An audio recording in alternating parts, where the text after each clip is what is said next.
토어제 해제 이전보다 이후에 잠산 대청의 1일 방문자 수가 2배가 늘었다고 하고, 특히 가장 많이 늘어난 것이 잠실동이 2.2배로 가장 많이 늘었다고 합니다. 저는 그 롯데타워가 지어지면서 잠실의 위상이 완전히 달라졌다고 생각해요. 잠실이 바로 이러한 실세거든요.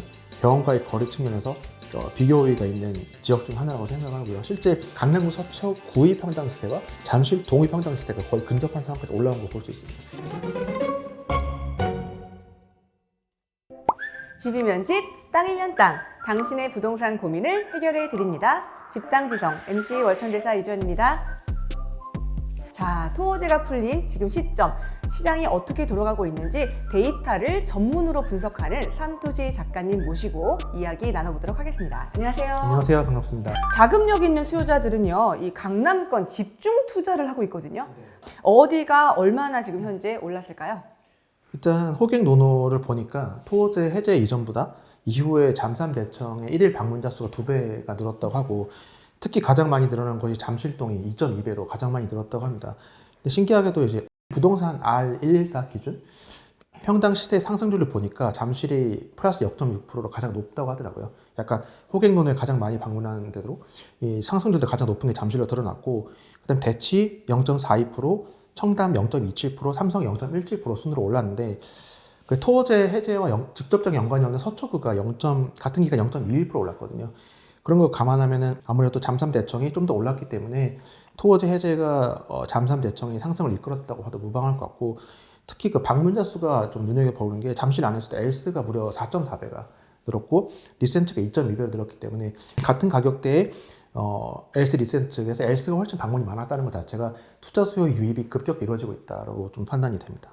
근데 삼토시님 왜 엘스가 제일 방문자 수가 높았을까요? 아무래도 그 엘스 옆에 이제 잠실 그 야구장 주변의 그 개발 계획이 바로 엘스에게 직접적 영향을 주기 때문에 그런 부분 때문에 투자 수요가 좀 더 엘스에 좀 쏠린 게 아닌가. 그리고 삼성동에서도 아무래도 이제 현대차가 이제 글로벌 비즈니스 센터 GBC를 이제 원래는 108층으로 지으려고 했다가 54층 3개 빌딩으로 지으려고 하면서 좀 더 개발 계획이 가셔야되니까 상대적으로 이에 좀 근접한 엘스가 좀 더 많은 투자 수요를 관심을 좀 끈 게 아닌가 이렇게 생각이 됩니다. 맞아요. 토어제가 딱 지정이 되고 나니까 반포가 이제 반사이역을 받아서 네. 거래가 많이 되었는데 잠실이 반면에 많이 눌렸다 이런 이야기들이 많았었거든요. 네, 삼성동 주변이 좀 더 개발이 가셔야 되니까 잠실에서 가장 삼성동에 가까운 게 뭐 잠실, 우성, 1, 2, 3차 엘스이기 때문에 직접적 영향을 받는 것 같습니다.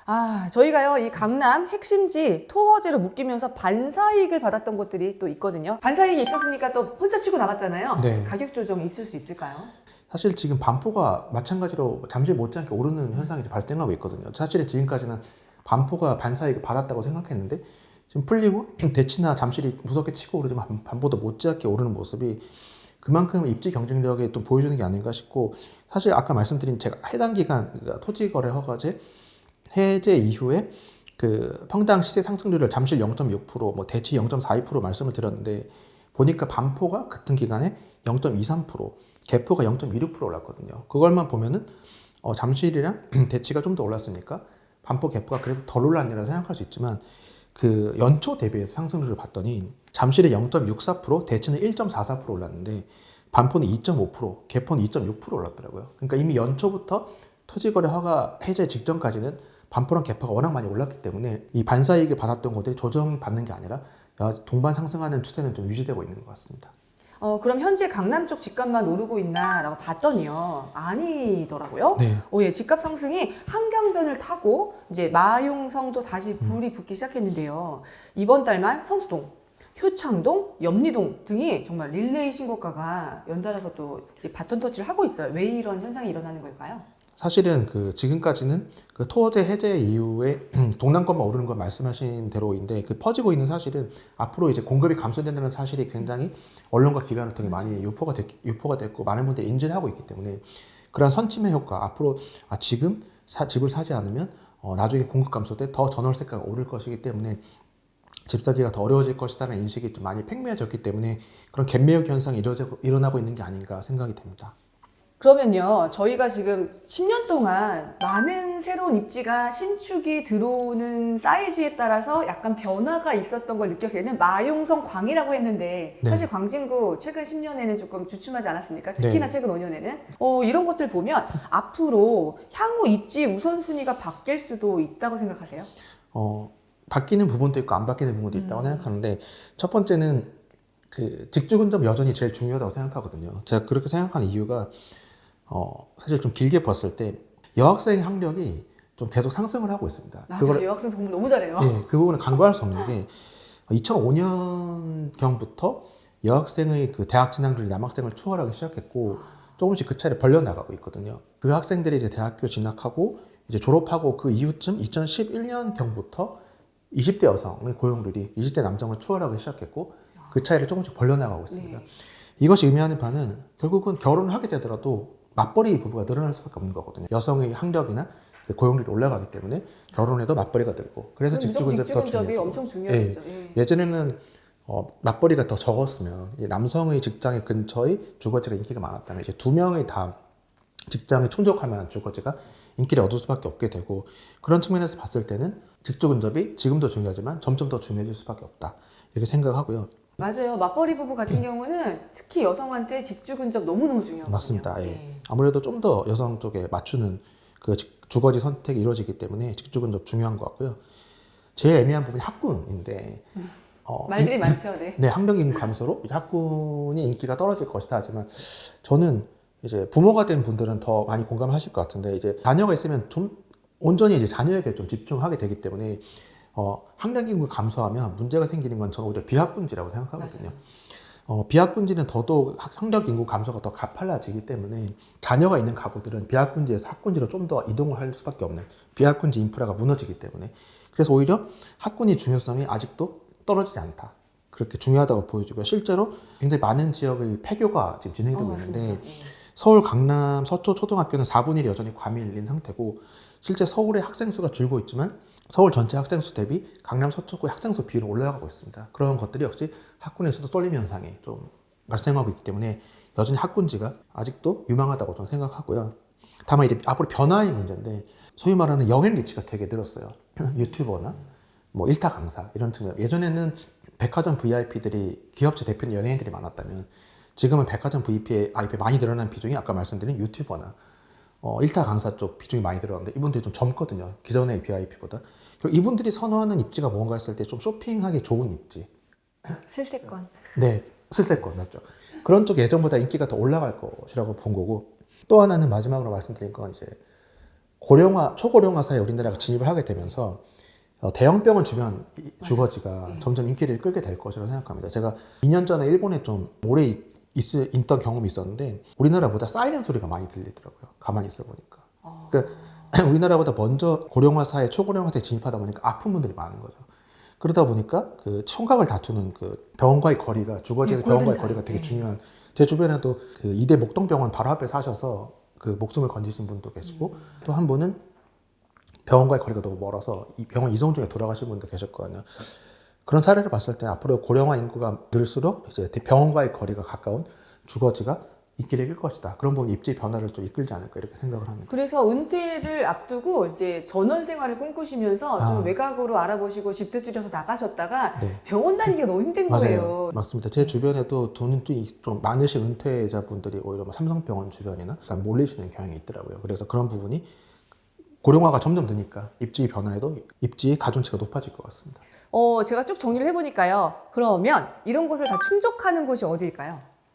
저는 이제 방금 맨 처음에 우리가 그 토지거래 허가제 해제 때문에 잠실이 떴다고 하지만, 사실은 잠실의 상승은 그 이전부터 많이 오르고 있었다고 생각하거든요.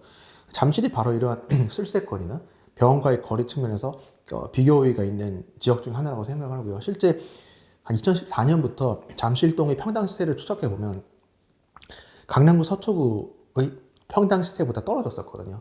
근데 잠실동이 계속 그 가격을 좁혀오다가 몇 년 전부터는 강남구 서초구의 평당 시세와 잠실동의 평당 시세가 거의 근접한 상황까지 올라온 걸 볼 수 있습니다. 그러한 것들이 뭐 2017년에 롯데월드 타워가 세워지고, 그런 실세권으로서 입지 상승이 좀 더 이렇게 잠실의 상대적인 그 입지 상승에도 영향을 미친 게 아닌가, 그런 생각을 하고 있습니다.